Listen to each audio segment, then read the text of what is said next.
Israel. Kemudian saya mengacu pada Yohanes 20 ayat 13 tadi.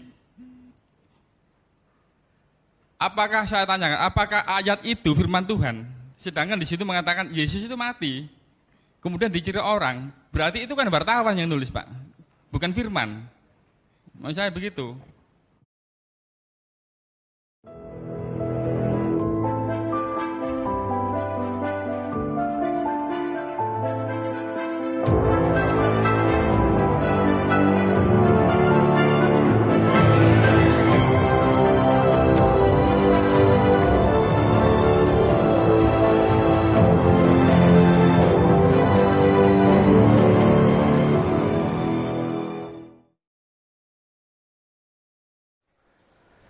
Shalom saudara-saudara yang dikasihi Tuhan, jumpa kembali di channel YouTube saya. Nah, orang-orang Islam ini selalu memfitnah orang Kristen, selalu menuduh bahwa Alkitabnya sudah dipalsukan, tidak asli lagi. Namun yang anehnya saudara-saudara, lucunya adalah bahwa ketika mereka ditanya, bisakah saudara membuktikan kepalsuannya? Ternyata tidak bisa, saudara. Mereka kocar-kacir, tidak mampu menjawab. Dan saya mau katakan Bapak Ibu saudara-saudara bahwa ketika orang Islam selalu mengatakan Alkitabnya orang Kristen sudah dipalsukan, sampai dunia ini kiamat, sampai engkau bengkok, engkau tidak akan bisa membuktikan bahwa Alkitab itu sudah dipalsukan. Karena memang tidak pernah dipalsukan. Itu adalah firman Allah, asli. Dan siapapun di muka bumi ini tidak akan pernah bisa membuktikan bahwa Alkitab ini sudah dipalsukan. Sebagai bukti saudara-saudara bahwa orang Islam tidak mampu menjawab, tidak mampu membuktikan kepalsuannya, kita saksikan videonya berikut ini. Terima kasih ya. Tadi jawaban Pak Pendeta Muriwali saya itu sangat tidak puas ya. Kenapa? Di sini Bapak mengatakan bahwa Alkitab itu adalah firman Tuhan. Sudah pasti Yesus itu adalah, kalau dalam bahasa Islam itu, kami nggak nulis bahasa Islam, itu seorang nabi, utusan Allah dan menerima Injil. Tapi faktanya buku-buku Injil yang Bapak pahami itu adalah bukan Injil, tapi menginformasikan tentang Injil. Seperti di Markus 1 ayat 1. Inilah kisah Yesus, ini Injil tentang Yesus yang gitu ya. Tapi bukan Injil sendiri. Tapi mengenai Yohanes 17 ayat 8, bahwa Yesus itu adalah memang menerima firman dari Allah, kemudian disampaikan kepada Bani Israel.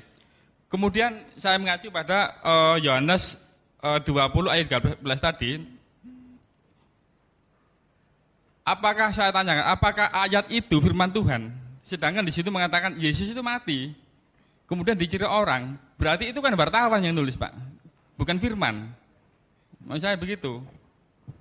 Kemudian yang menerima firman dari Allah itu siapa? Kemudian sampai ditulisin di Alkitab itu. Ya, kalau bisa jangan melebar ya, sudah. Ya. Jadi saya menanggapi ya. Pernyataan Bapak tadi itu mengindikasikan ya bahwa Bapak mempercayai ada Injil yang asli, ya begitu. Jadi ini hanya informasi tentang Injil ya, tetapi Injil yang asli nggak ada kan begitu ya. Untuk mengatakan ada Injil yang asli, Anda perlu bukti, Pak. Mengatakan sesuatu eksis, ya. Sekarang tidak bisa menghadirkan yang asli itu seperti apa. Ini sama dengan orang yang berkhayal atau orang berimajinasi, kan begitu. Oh, ada sesuatu makhluk yang kepalanya 10, tanduknya seperti kerbau, tetapi mana? Nggak ada, kan begitu. Nah, sekarang kalau saya tanya Bapak, ya. Katanya tadi ini hanya informasi tentang Injil, bukan Injil yang asli. Bapak bisa tunjukkan kepada saya yang asli mana? Ya, singkat tepat jelas saja, Pak ya. Saya mengacu pada Markus 1 ayat 1. Tidak, Injil yang asli yang saya maksud, itu bukan asli. Kan menurut Anda bukan asli, yang asli menurut Anda mana? Gini, Pak. Kalau Bapak orang Kristen menanya pada saya tanya asli. Enggak ada Yesus itu. Orang Kristen percaya ini asli sesuai dengan autograf, tapi Anda kan meragukan ini bukan asli, maka saya tanya yang asli mana? Nah, mestinya tadi diskusinya seperti itu tadi kalau lebih elegan. Maunya saya tingkatnya bermutu kan begitu. Nah, ya, ini Bapak bagus, saya coba terus, Pak. gini Pak ya, kalau mengacu pada pengetahuan kami, Ya. Yesus itu bukan bahasa Yunani Pak. Ya. Yesus itu bukan bahasa Yunani. Yesus itu bahasa Aram.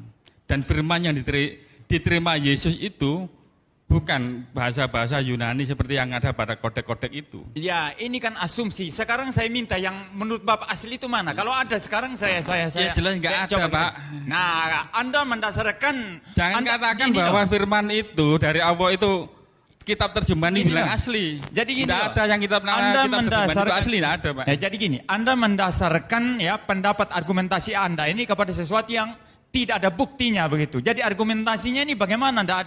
Tidak berdasar kepada sesuatu yang Dan yang perlu dipahami berbuktikan bagi begitu. semua orang Jadi, bahwa yang namanya teks terjemahan itu tidak asli.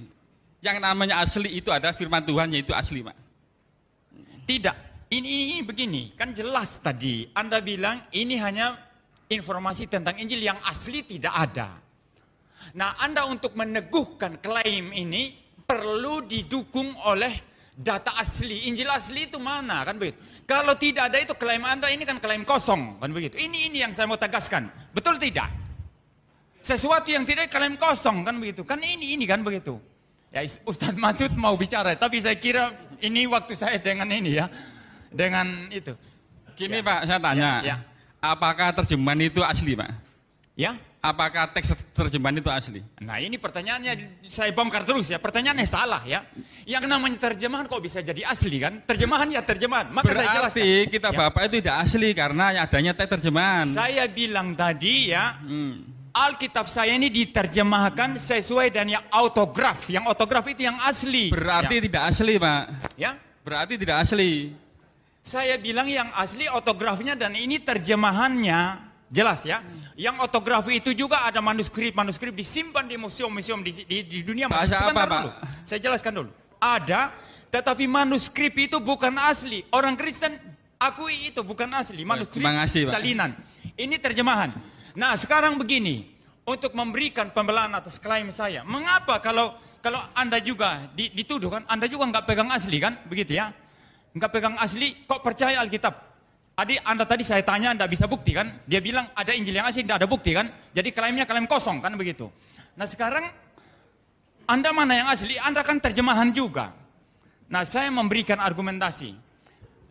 Kembali kepada tesis saya, Alkitab ini ada karena diwahyukan, diilhamkan oleh Tuhan, dan termasuk pemeliharaan manuskrip, termasuk bagaimana diterjemahkan. Sehingga ada versi terjemahan beda-beda, tetapi secara prinsip memberitakan Yesus itu tidak ada perbedaan prinsipil, itu karena dijaga oleh providensi Allah. Sebentar dulu, saya jelas belum selesai. Providensi Allah, ya. Nah, kalau demikian, kalau ini firman Allah, penerjemahannya dijaga oleh Tuhan. Segala sesuatu dijaga oleh Tuhan. Problem apa kalau Tuhan yang bekerja, ya? Nah, sekarang gini, saya kasih ilustrasi sederhana. Semua di antara kita di sini ya Muslim juga percaya saya kira ya, mirip ya dengan Kristen. Kita ini keturunan Adam kan begitu. Ya, betul ya? Betul. Adam ada di mana? Enggak ada yang tahu. Wajahnya seperti apa? Enggak tahu. Tetapi percaya tidak? Ini saya tanya Mas yang paling besar di depan ya. Adam itu manusia atau hewan? Manusia. Kenapa manusia? Karena yang saya yakini adalah keturunan Adam adalah manusia. Tidak mungkin ya saya diturunkan oleh monyet. Ya itu mungkin ya kalau pemahaman Darwin kan begitu ya. Tidak mungkin saya diturunkan monyet, sapi, babi, kambing. Begitu. Jadi Kristen ini ada terjemahan yang berdasarkan manuskrip yang masih dipelihara di museum-museum. Ya, ditulis kalau dipimpin oleh Tuhan, ya pasti ini sesuai asli dan saya percaya. Sama seperti saya keturunan Adam manusia, saya manusia. Adam saya bisa buktikan ada, Anda bisa. Saya bisa lihat, fotonya ada, tidak ada. Tapi saya percaya dia ada. Oke Pak, Ya. saya lanjut Pak ya. Murid Yesus itu ada 12 Pak ya. Ya. Murid Yesus itu ada 12 Pak. Jadi topik ini sudah beres ya. Kenapa kok hanya Ya, saya kira seperti itu Bapak Ibu Saudara-saudara ya yang dikasihi Tuhan. Ya. Saya mau katakan bahwa sejak Al-Quran ada, sejak itu juga orang-orang Islam selalu mengklaim bahwa Alkitab itu sudah dipalsukan dan sampai saat ini tidak ada satupun orang Islam yang mampu membuktikan bahwa Alkitab itu sudah dipalsukan. Jadi lebih baik Anda berhenti daripada engkau terus mempermalukan dirimu sendiri. Nah, saya kira seperti itu Bapak Ibu sekalian ya.